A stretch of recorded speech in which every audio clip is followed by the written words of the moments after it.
নমস্কার, আমার আজকের নিবেদন কবি কুসুম কুমারী দাসের লেখা কবিতা আদর্শ ছেলে।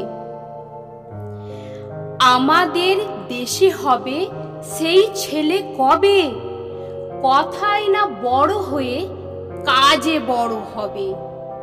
মুখে হাসি, বুকে বল, তেজে ভরা মন, মানুষ হইতে হবে এই তার পণ।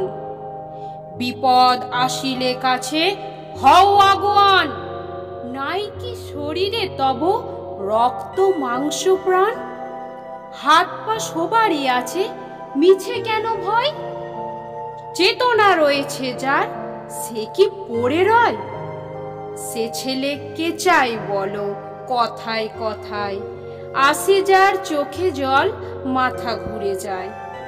সাদা প্রাণে হাসি মুখে করো এই পণ, মানুষ হইতে হবে মানুষ যখন।